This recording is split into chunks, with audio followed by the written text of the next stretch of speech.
నమస్కారం అధ్యక్ష.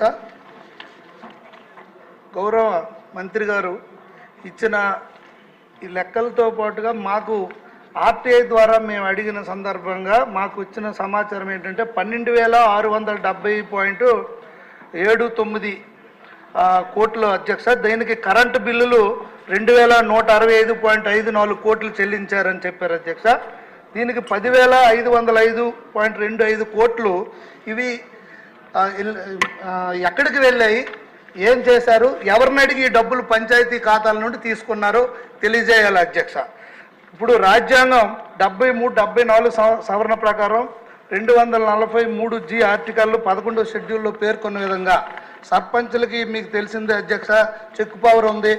అలాగే 29 అంశాలపైన మాకు స్పష్టమైన ఆదేశాలు ఉన్నాయి. అయినప్పుడు కూడా మాకు తెలియకుండా నేను కూడా మొన్నటి వరకు సర్పంచ్గా చేస్తూ జిల్లా సర్పంచుల సంఘం అధ్యక్షుడు కూడా చేశాను అధ్యక్ష. గల్లీ నుండి ఢిల్లీ వరకు మేము పోరాడి ఎన్నో చేస్తే లాస్ట్లో చివరిగా మాకు కేంద్రం నుండి ఒక కమిషన్ వేయడం జరిగింది. వాళ్ళు 5 పంచాయతీలకి వెళ్ళి కనుక్కొని ఒక రిపోర్ట్ నివేదిక ఇవ్వడం జరిగింది. ఆ నివేదిక కూడా మొన్నటి వరకు బట్టబయలు కాని పరిస్థితి.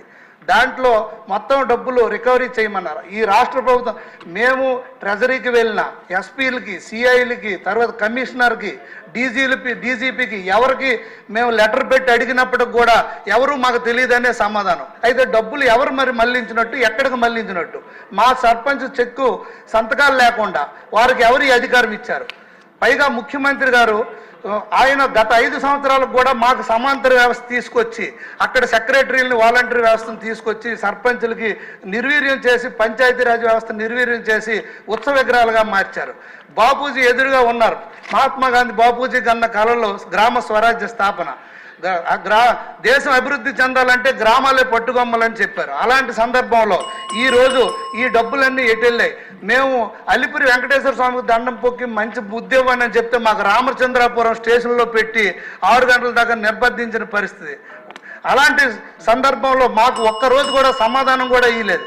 ఈ డబ్బులు ఎక్కడికి వెళ్ళాయని దర్యాప్తు చేసి సంబంధిత అధికారులని అలాగే దానిపైన నిలదీసి చర్యలు తీసుకోవాల్సిందిగా కోరుతూ కేంద్ర ప్రభుత్వం నుండి వచ్చినటువంటి సెక్రటరీ కమిటీ ద్వారా ఇచ్చిన నివేదిక దానిపైన కూడా చర్యలు తీసుకోవాల్సిందిగా కోరుతూ నేను అలాగే సర్పంచులందరికి కూడా గతంలో మనం గౌరవ వేతనం ఇచ్చింది ఆ టైంలో నారా చంద్రబాబు నాయుడు గారు, మళ్ళీ 3,000 ఇచ్చింది కూడా గౌరవ ముఖ్యమంత్రి నారా చంద్రబాబు నాయుడు గారు.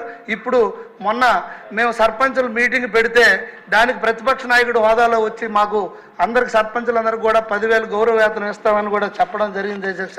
అది కూడా గౌరవ మంత్రివర్యులకి నేను ఇది